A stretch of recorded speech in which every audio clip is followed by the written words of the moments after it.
పులివెందుల నియోజకవర్గం పులివెందుల మండలంలో పులివెందుల పట్టణానికి కూతవేటు దూరంలో ఉన్న పులివెందుల మున్సిపాలిటీ పరిధిలో ఉన్న వెలంవారిపల్లి రెవెన్యూ గ్రామ పొలంలో ఉన్న వందలాది ఎకరాల ప్రభుత్వ భూమిని భూబకాసురులు విచ్చలవిడిగా అన్యాక్రాంతం చేస్తూ తమ అధీనంలోకి తీసుకుని కోట్ల ఆస్తిని తన పరం చేసుకోవడం జరుగుతుంది. గతంలో అనేక సందర్భాల్లో మేము ప్రతిపక్షంలో ఉన్నప్పుడు కూడా ఫిర్యాదు చేయడం జరిగింది. ఏ రోజు కూడా అధికార యంత్రాంగం ఈ కొండల వైపు గాని ఈ భూముల వైపు గాని కన్నెత్తి చూడకోకుండా కబ్జాదారులకు అండగా నిలబడడం జరిగింది. ఇప్పుడు మీరంతా చూస్తున్నారు. అంటే గతంలో ఏ విధంగా దోపిడీ చేశామో, భూములను ఆక్రమించుకున్నామో, ఇప్పుడు కూడా అదే విధమైన పందాను కొనసాగించాలనే ఆలోచనతో కొంతమంది దుర్మార్గులు పోలవరం ప్రాజెక్టులో అయినా ఇన్ని మిషన్లు, ఇన్ని టిప్పర్లు ఉధృతంగా పనిచేసాయో లేదో గాని వెలమారుపల్లె గుట్టల్లో మాత్రము పదుల సంఖ్యలో పొక్లేన్లు, వందల సంఖ్యలో టిప్పర్లు ఒక ఉద్యమ స్ఫూర్తితో ఒక ఉత్తేజభరితమైన వాతావరణంలో వందల కోట్ల భూములను కాజేయాలనే కుట్ర జరుగుతోంది. దీన్ని ఇప్పుడే మీ అందరి సమక్షంలో కూడా అందరినీ కూడా పరిశీలించడం జరిగింది. ఇది ప్రభుత్వ రికార్డులో ఎవరికి కూడా హక్కుదారు లేరు. ప్రభుత్వ భూమి కానీ ప్రభుత్వ రికార్డులో నమోదై ఉంది. కానీ అధికారులకు, పులివెందుల రెవెన్యూ అధికారులకు అంతా తెలిసినా కూడా వీఆర్ఓ గారు గాని ఇతర అధికారులు గాని మేము ఉన్నతాధికారులకు ఫిర్యాదు చేసినామని చెప్పి చెప్తున్నారు. దీనిపైన నిజాలు నీకు తెలుస్తాం. ఎవరికి ఫిర్యాదు చేశారు, ఏ అధికారులు నిర్లక్ష్యంగా వహించారన్న దానిపైన కూడా త్వరలోనే దర్యాప్తు జరుపుతాం. అంతేకాకుండా పులివెందుల పట్టణానికి మున్సిపాలిటీకి 5 కిలోమీటర్ల దూరం వరకు అసైన్మెంట్ ఇవ్వకూడదని నిబంధన ఉంది. కానీ ఇక్కడ ఎలాంటి అసైన్మెంట్ నాకు తెలిసి 2000 సంవత్సరం నుంచి పులివెందుల నియోజకవర్గంలో వెలమారుపల్లె రెవెన్యూ గ్రామ పొలంలో గాని వెంకటాపురం పొలంలో గాని ఎక్కడ కూడా భూమి లేని నిరుపేదలకు భూమి పంపిణీ చేసిన దాఖలాలు లేవు.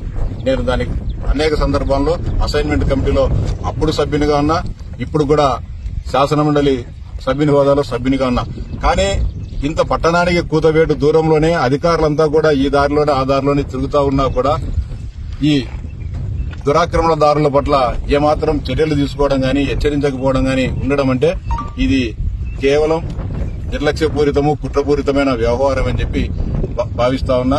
ఖచ్చితంగా దాదాపు 100 ఎకరాలు ఇటు నుంచి అటు రోడ్డు నుంచి అటు పులివెందుల కదిరి రోడ్డు నుంచి పులివెందుల కడప రోడ్డు మధ్యలో ఉన్న వందలాది ఎకరాలను ఇష్టానుసారంగా ఒకవైపు సమీపంలో మెడికల్ కాలేజీ, ఒకవైపు నంద్యాల నుంచి బెంగళూరు పోయే జాతీయ రహదారి, మరో కూతవేటు దూరంలో బెంగళూరు నుంచి అమరావతి పోయే జాతీయ రహదారి, ఈ 3 ప్రాంతాల మధ్యలో ఉన్న 100 ఎకరాలను కబ్జా చేయడం జరుగుతోంది.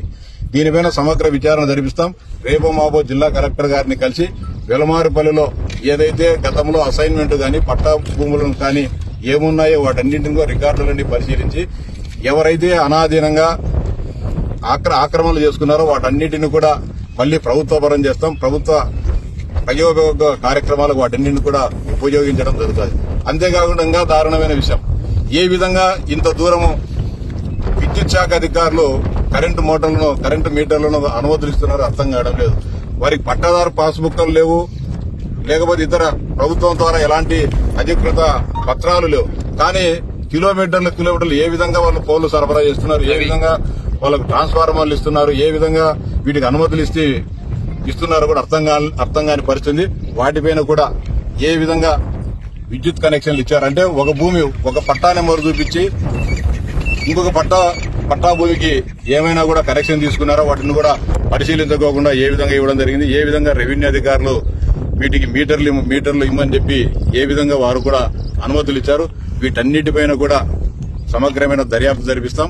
ఈ పులివెందుల ప్రాంతంలో జరిగిన ప్రభుత్వ భూముల ఆక్రమణకు సంబంధించి సమగ్రమైన విచారణ జరిపించే తొందరలోనే జిల్లా కలెక్టర్ గారు రేపో మాపో కలిసి ఖచ్చితంగా దీనిపైన ఒక ఎంక్వైరీ కమిటీని నియమించమని చెప్పి విజ్ఞప్తి చేస్తాం.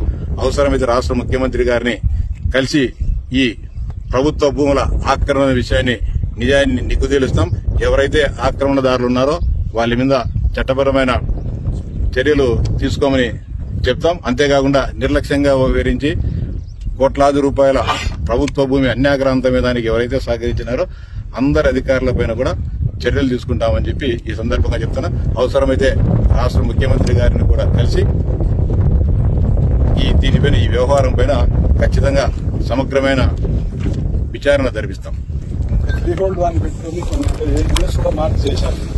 అంటే 20 సంవత్సరాల డీకేటీ పట్టాలు ఉంటే వాటన్నిటిని కూడా రెగ్యులరైజ్ చేయమని చెప్పి గత ప్రభుత్వ హయాంలో జీవోలు ఇవ్వడం జరిగింది. నిజంగా ఒరిజినల్ పట్టాదారునికి శాశ్వత భూమి హక్కు ఇచ్చి అమ్ముకునే హక్కిచ్చే సంతోషపడాల్సిన విషయమే. కానీ దాని ముసుగులో కొంతమంది దొంగ డీకేటీ పట్టాలు సృష్టించడము, లేకపోతే రికార్డులు లేవని చెప్పి రకరకాలుగా జరిగినట్లు వాటి కూడా జరుగుతున్నాయి. ముఖ్యంగా కడప జిల్లాలో పెద్ద ఎత్తున అవినీతి జరిగినాయనేది మా దృష్టికి కూడా వచ్చింది. నిన్న జరిగిన ముఖ్యమంత్రి గారి కలెక్టర్ల సదస్సులో కూడా ఈ విషయం కూడా ప్రస్తావనకు రావడం జరిగింది. అలాంటి ఏమైనా ఉన్నా కూడా వాటి కూడా సమగ్రంగా విచారణ జరిపించి ఎవరైతే నిజమైన హక్కుదారులు ఉన్నారో, ఎవరైతే పేదలున్నారో, ఎవరికైతే భూమి చెందాలో వారికి చెందే విధంగా ఖచ్చితంగా చేయడం జరుగుతుంది. ఏమైనా రికార్డులను ట్యాంపర్ చేసి ఏదైనా కనుక చేసుకుంటే మాత్రం ఖచ్చితంగా చర్యలు తీసుకుంటాం. ఏది ఏమైనా మరి కొద్ది రోజుల్లో ఏదైతే పులివెందుల జగనన్న గృహ నిర్మాణ లేఅవుట్లో ఏదైతే అక్రమాలు పైన విచారణ జరిపి 2500 మంది బినామీ లబ్దిదారులను కలెక్టర్ గారు వెలికితీశారో అదేవిధంగా కలెక్టర్ గారి నాయకత్వంలో ఇది కూడా ఖచ్చితంగా వెలికితీస్తారని చెప్పే ప్రగాఢ విశ్వాసం, నమ్మకం మాకు.